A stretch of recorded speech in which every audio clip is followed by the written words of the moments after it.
Welcome to CareSmarts 360 on Air, a home care podcast. I'm Aaron Cal, account executive at CareSmarts. It is vital to build a strong foundation to achieve exponential growth for your home care agency. Ensure you recruit and retain top-notch caregivers with competitive wages and a positive work environment. Next, establish your agency's unique value proposition and leverage digital marketing to reach potential clients. Also, turn satisfied customers into promoters with a referral program and build relationships with local home care providers to expand your reach. Finally, embrace technology to streamline operations and consider adding new services to cater to a wider range of needs. Throughout this growth, prioritize exceptional client care to cultivate referrals and solidify your agency's reputation for excellence. This combination of strategies will fuel your home care agency's sustainable and accelerated success. But that's not all. There's more to know. Today, we have Aaron Marcum, the chairman of Golden Harmony, on the panel. The home care agency focuses on promoting independence, meaningful engagement, and enriching lives for the seniors and their families as they deliver premium quality care. Welcome to the podcast, Aaron. I'm so grateful to be here. Thank you. Thank you. So we can jump right into it. How Yeah. can we optimize an agency's recruitment process to attract and retain the most qualified and compassionate caregivers? Yeah. So part of my background, so I got in the home care space, started a home care agency in 2002, and then actually founded Home Care Pulse later on, where we measured, and they still do, retention and measured satisfaction of caregivers. So some of my response comes from years of measuring the data on that. I got involved in Golden Harmony as a partner, as an investor, later on in my home care career, only fairly recently. But really to optimize an agency's recruitment process, I mean, I always say retention starts at hire. So who you hire is really key. And we hear right people, right seats, an EOS term, all of those things, but we don't apply that, I think, enough to the care professional. And realize that the cost of turnover, if that person leaves within the first 90 days, which is a real thing, like that's a big problem in our industry, is that we have a lot of turnover in that early on in those first 90 days, often because we're recruiting the wrong people. And that's hard because we have a caregiver shortage to deal with as well. So we get in that panic mode and we hire somebody because we need to fill a shift, not realizing the real heavy costs that creates. And so our recruitment policies, if we can get to the point where we are even willing to turn down services and refer them elsewhere to get the right people, because that's, hiring just to fill a shift, that's kind of playing the short game when it comes to home care. But hiring for the long term, to say, I want this person to stay for the next 5 years, I want this person to be committed, then it's a whole different kind of approach. It's more intentional, where you're looking at, okay, are their core values aligned with my own? Do they really, is their why bigger than a paycheck, right? Do they really want to make an impact in this industry or in what they're doing, and even in their own little world there? And so job ads that are very specific as to what you're looking for when it comes to values, and also job ads that eliminate attracting care professionals who aren't the right fit. You want to eliminate them before they even apply, right? And so those are kind of the processes. We can go deeper into that.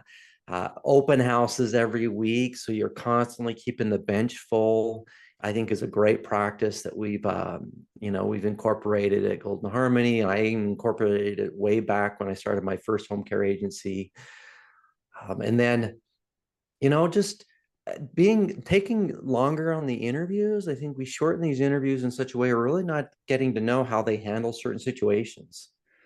Are they truly compassionate? Are they going to shove the toothbrush in the mouth, like not compassionate? I use that example because it happens, is that they get rushed with someone who might have dementia, and you can ask questions. You can kind of figure that out with a longer interview. Are they going to take their time? Are they going to be more patient with these people? There's just little cues you can pick up in an interview. And so just taking your time, you go slow to go fast. And so the slow part is not making the hiring process so rushed either, On the on the other side of it too, I mean, the earlier side is attracting the right care professionals, being very deliberate as far as where you want to get your ideal caregiver. And it's different for every home care agency and the people you serve and the type of care professional you want. Some go after nursing schools, which might make sense, but maybe some don't want that younger, newer care professional, maybe less experienced, because of who they might be catering to. Maybe they're providing a concierge service or some high-end service where they need more, someone who's a little bit more mature or someone who has more experience. Well, I wouldn't be going after the nursing schools, most likely. I'd be going after other areas, community centers, even grocery stores that cater to a certain group, that you're looking for. Filipinos are great care professionals. They care for their elderly. And so if that's the group you want to really recruit from, where do they hang out? Where are they? And being very intentional as far as how you're recruiting. So Absolutely. anyway, Yeah. yeah. Which digital marketing strategies can be implemented to effectively reach the target audience and differentiate an agency from its competitors? Yeah, I think with digital marketing that you're only as good as what you put out there. And so first, the foundation is the content that you're creating. We are very intentional, or have been intentional at Golden Harmony and the other. So I do a lot of coaching in the space as well. Some of the largest, most well-known brands in the space, and they really start out with the foundational of what do we want to put out there to really create that expertise. Just throwing things out there on social media or other spaces, obviously, or even on your website, if you're not intentional about it and what you really want to educate on is important. So creating professional videos, for example, that feeling like we're different. Unfortunately, with digital marketing and with how many competitors there are out there, is that we created this, this red, lack of a better term, red ocean of competition, where a feeding frenzy, and we all look the same. Well, if you're a little more intentional about the way you look in digital marketing and that you set yourself apart, start there. Like, what is the content? What are we trying to educate them on? What are we trying to achieve here? And then what are the best mediums to go after that would help reach the target we're trying to reach? And again, whatever that target is, if it's people who are coming out of hospitals or people who are, that's secondary to me, the medium and how to get there. It's foundational to that is what is the content and what's the value that you're creating with that content. And then depending on your market, that's going to vary. Social media is becoming more popular. Baby boomers are mostly on Facebook, obviously, and so that's becoming more common. But if you're not creating great content on those mediums, it's just going to fall flat. It's not going to generate what you want, But there's little hacks there. Of course, you can do paid advertising, PPC, and so forth that would get you there. Google reviews is a great digital marketing strategy to increase those. There's a lot of mediums out there you could use. It just really depends on the content you're creating and where you want to share that content and where your target market's going to be. Does that make sense? Absolutely. You have to be Yeah. intentional with it and think through your Yeah. strategy. Hmm. Yeah. Considering current client needs and future trends, what additional services can an agency offer to expand its reach and cater to a broader range of clients? No, that's a big question. And I think again, somewhat geographic in what you might be able to offer. Rural agencies may not be able to offer the same thing as an agency in the city. I like private duty nursing as a service, care management as a service. If you can provide that kind of value, right, and that's becoming more and more common. That aligns well with what you're already doing. What I don't like is agencies going after things that really don't necessarily align well. And I'm, have to be careful here because there's many agencies doing, different monitoring systems and so forth. And I think they can make sense if they're supported by a larger organization or it's very intentional that way. But you have to be really, really careful as far as what you try to dive into that could distract you from the bigger picture. Also, repackaging what you're already doing. Maybe not providing it as an hourly service, but you're packaging as a overall dementia service, and you're not focused on the hourly. And so I like the trend. There's some trend going in that direction. And so, taking what you're doing and specializing in that. Of course, dementia care, Parkinson's is becoming more common. I don't want to share too many trade secrets that we're doing over at Golden Harmony necessarily that way, but there's some really unique things you could be doing that align with the current home care or the current care services you're providing. And I would just make sure they're aligned. But you can chase shiny objects otherwise and get distracted from your core service offering. So yeah, makes sense.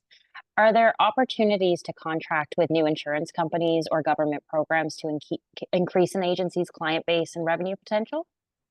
Outside of the typical long-term care insurance, that many people are going after, the Veterans Assistance Program, Medicaid waiver programs, I mean, those are all available. One trend that I'm seeing in some states, and it's really a state thing, you have to really check with your state, but workers' comp, there's some funding that could be available for the workers' comp will pay when someone gets hurt for a home care agency to come in and provide some care. Usually that's short term. That's somewhat out of the box or outside the box, when it comes to some payer sources. Employers, larger employers is another way to kind of look at some payer sources. When it comes to insurance, outside of the private and Medicaid and Medicare, you could I know there's conversations around some of the non-traditional self-pay type organizations. There's a trucking company, a very large trucking company in the Northwest, who is actually adding home care into their own. They have a self-pay insurance policy. And so finding even some of those employers who are kind of on the cutting edge where they're no longer taking traditional insurance, but they're actually created their own insurance ecosystem.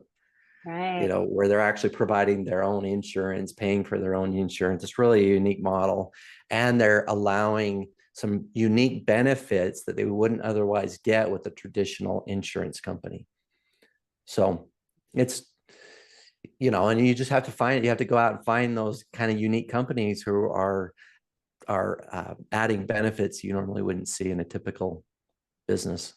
Sure. Typically larger. Yeah. Right.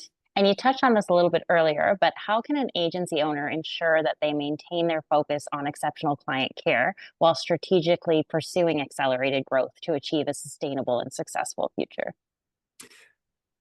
Focus is, I think, based upon really your one or two big goals, like say, where do I want to be 3 years from now? And don't make this, I think the wish list is great, but what's that one thing that if we were sitting here 3 years from now, that you would celebrate, that you would be happy about your progress, and filter everything out from that. The second thing, and I wrote my book on this. So I wrote a book, On to Thrive, it's a best-selling book, which I'm pretty proud of. And I talk about what's called your guiding truths. And it's something I have been doing since 2006. And I filter all my decisions through my guiding truths. And I have a process of getting to your guiding truths. But that's, to me, like, if you have that compass and where you want to be, like one of my guiding truths is my ventures create freedom. So I'm not going to start a business or invest in a business unless it creates freedom. If it demands a lot of my time, even if it's going to make me a lot of money, I'm not going to invest in it.